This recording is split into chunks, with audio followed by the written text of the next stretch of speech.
नमस्ते बच्चों। 9वीं कक्षा के इस क्लास में मैं आपका हार्दिक स्वागत करती हूँ। आज हम पढ़ते हैं गद्य 2 न्याय मंत्री, जिसके लेखक है श्री सुदर्शन। उसका जन्म सन 1896 में हुआ था और निधन 1968 में हुआ था। लेखक परिचय देखते हैं। सुदर्शन का मूल वास्तविक नाम बद्रीनाथ शर्मा था। आपका जन्म 1896 पंजाब राज्य के सियालकोट नामक स्थान में हुआ था। बचपन से ही आपने कहानियाँ लिखना प्रारंभ किया था। पुष्पलता, सुप्रभात, परिवर्तन, पनघट, नगीना आदि आपके सुप्रसिद्ध कहानी संग्रह है। आपका एकमात्र उपन्यास है भागवंती। इस कहानी में सम्राट अशोक सर्वश्रेष्ठ न्याय मंत्री की खोज में था। शिशुपाल से मुलाकात होने पर उसकी योग्यता देखकर उसे न्याय मंत्री बनाया। न्याय न राजा देखता है न रंग। न्याय तंत्र पर विश्वास दिलाने के लिए यह प्रयास किया है। नई पीढ़ी के लिए इस प्रेरक कहानी द्वारा न्याय तंत्र की जिम्मेदारी का भी महत्व समझाया गया है। यहाँ हम पढ़ते हैं न्याय मंत्री गद्य।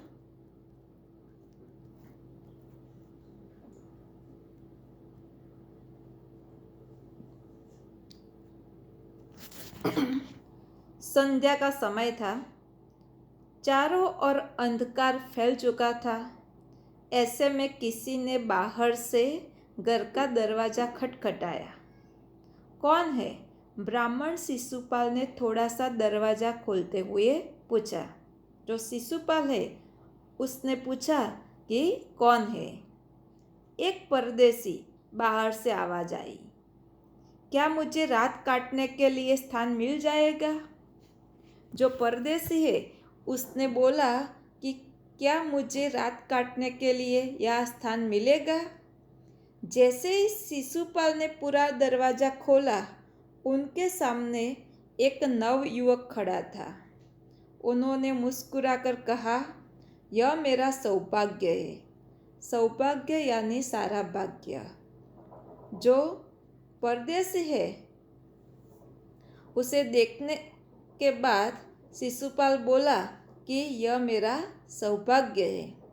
अतिथि के चरणों से यह घर पवित्र हो जाएगा। आइए, पधारिए। शिशुपाल ने उस परदेसी का स्वागत किया।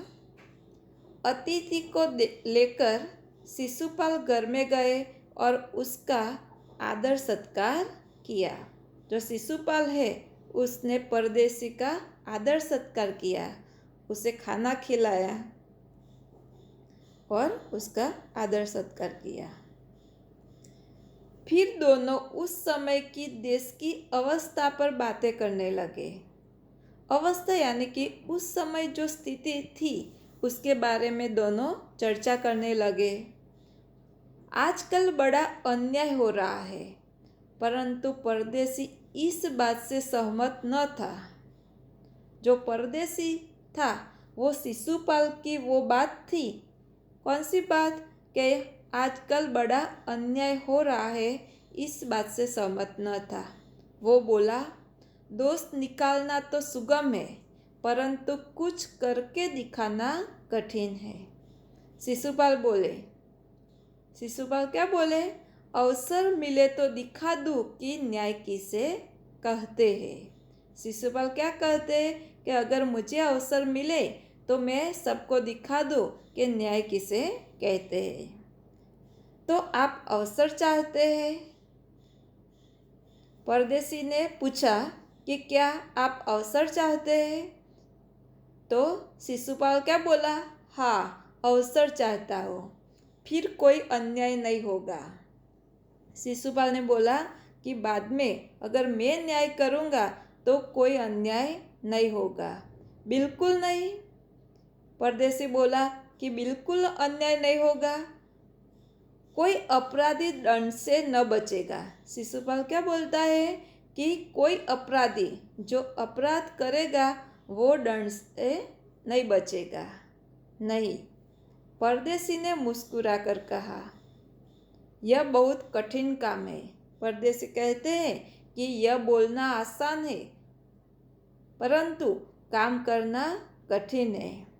ब्राह्मण के लिए कुछ भी कठिन नहीं। शिशुपाल क्या बोलता है कि ब्राह्मण के लिए कुछ भी कठिन नहीं है, मैं न्याय का डंडा बजाकर दिखा दूंगा। परदेसी धीरे से मुस्कुराए पर कुछ न बोले। फिर कुछ देर बाद वे सो गए। थोड़ी देर बाद दोनों सो गए। सुबह उठकर परदेसी ने शिशुपाल को धन्यवाद देकर उनसे विदा ली। जो परदेसी है उसने शिशुपाल से विदा ली।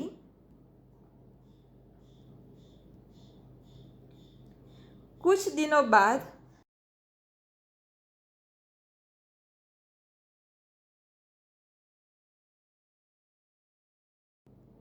शिशुपाल के घर कुछ सिपाही आए और उसे क्या कहा कि राजा बुला रहे हैं।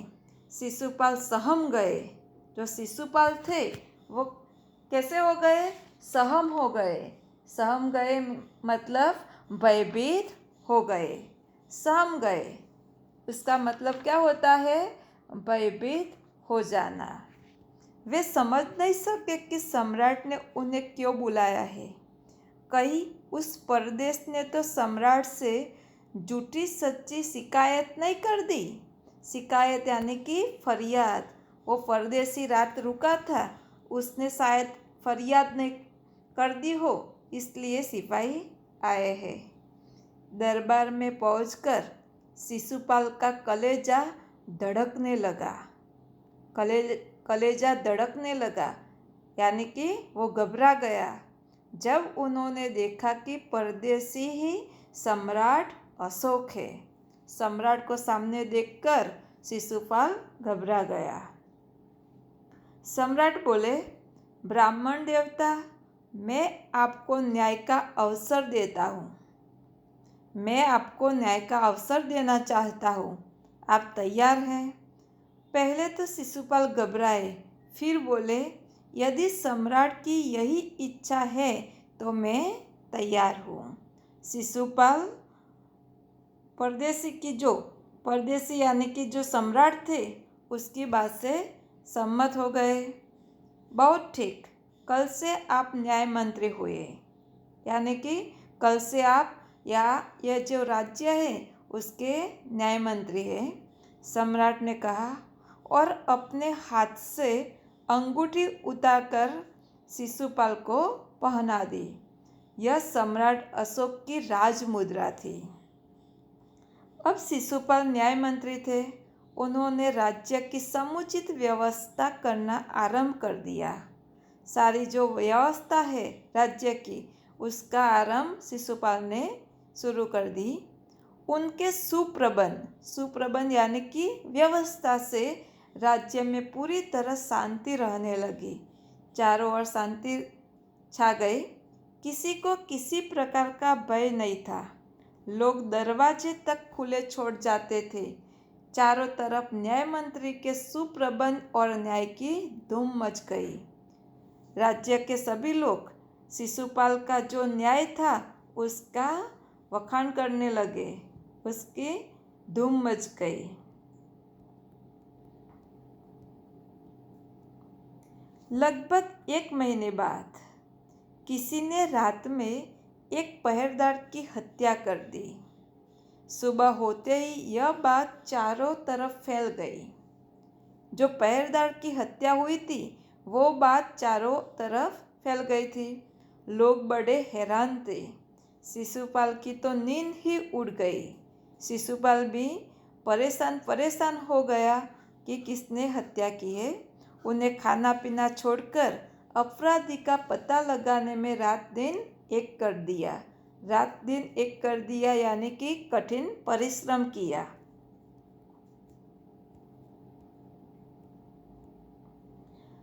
बहुत प्रयत्न के बाद जब अपराधी का पता चला तो शिशुपाल के आश्चर्य का ठिकाना न रहा। शिशुपाल का आश्चर्य का ठिकाना न रहा। आश्चर्य का ठिकाना न रहना मीन्स के बहुत आश्चर्य हुआ। किसको आश्चर्य हुआ? शिशुपाल को। क्यों हुआ? कि जो हत्यारा था वो कौन था? सम्राट था। स्वयं सम्राट ने उस पहरेदार की हत्या की थी, इसलिए शिशुपाल के आश्चर्य का ठिकाना न रहा। सम्राट को अपराधी घोषित करना बहुत ही कठिन काम था। शिशुपाल करे भी तो क्या करे? एक और वे न्याय मंत्री थे और दूसरी ओर सम्राट के सेवक। परंतु न्याय की दृष्टि में सम्राट और साधारण व्यक्ति में कोई अंतर नहीं होता। अंतर नहीं होता मीन्स कि कोई फर्क नहीं होता।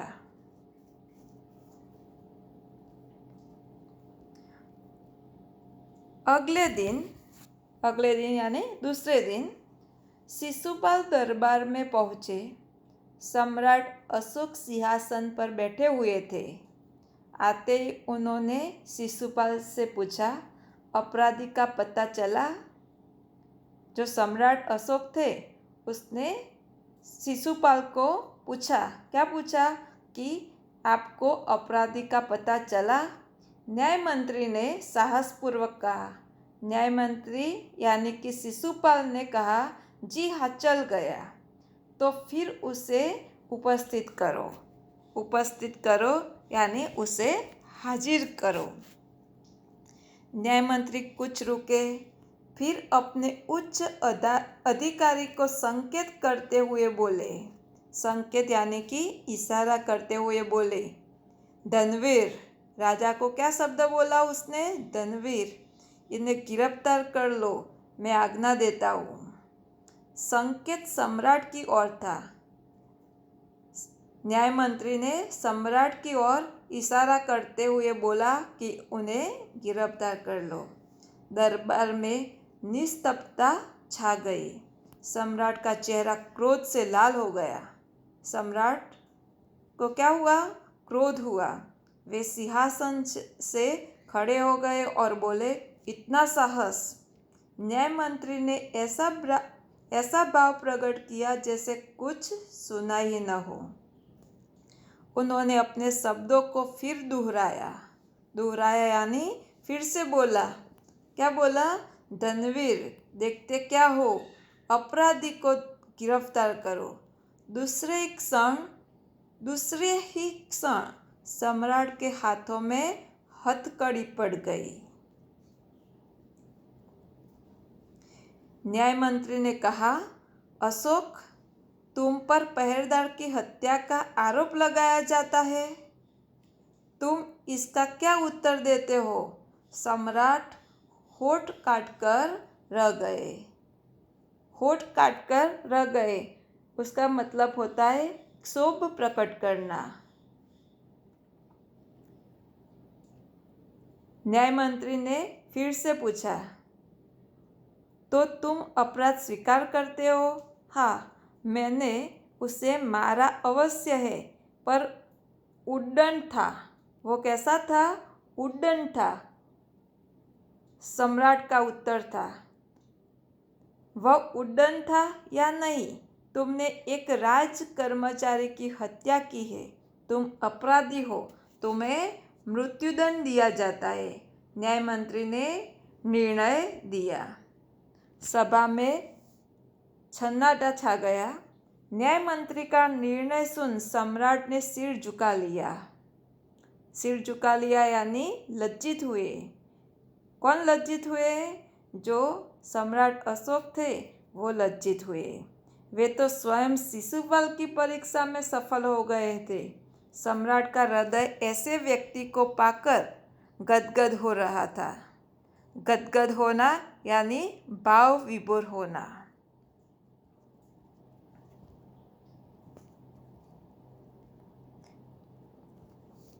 तभी न्याय मंत्री का संकेत पाकर एक कर्मचारी सम्राट अशोक की सोने की मूर्ति लेकर उपस्थित हो गया।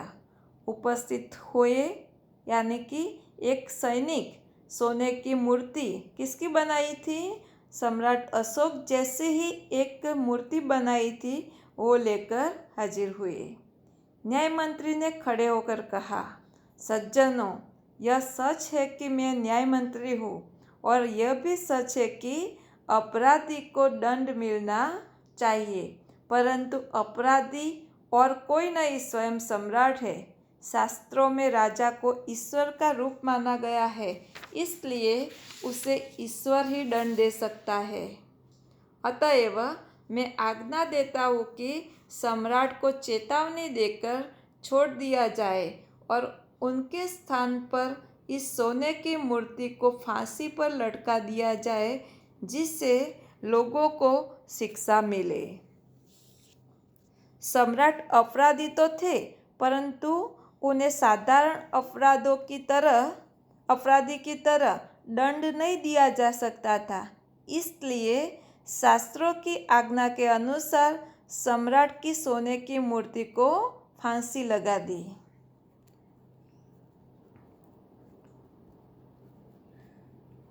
न्याय मंत्री का न्याय सुनकर लोग जय जयकार कर उठे। जब सब लोग चले गए तो शिशुपाल ने राजमुद्रा सम्राट अशोक के सामने रख दी और बोले, महाराज, यह राजमुद्रा वापस ले लो, मुझसे यह बोझ नहीं उठाया जाएगा। अशोक ने सम्मान भरी दृष्टि से उनकी ओर देखते हुए गदगद कंठ से कहा, आपने मेरी आंखें खोल दी है। आपका साहस प्रशंसनीय है। यह बोझ आपके अतिरिक्त और कोई नहीं उठा सकता। न्याय मंत्री निरुत्तर हो गए।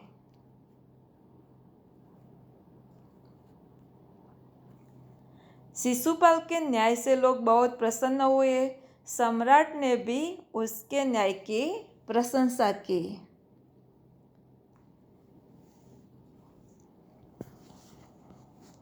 आभार।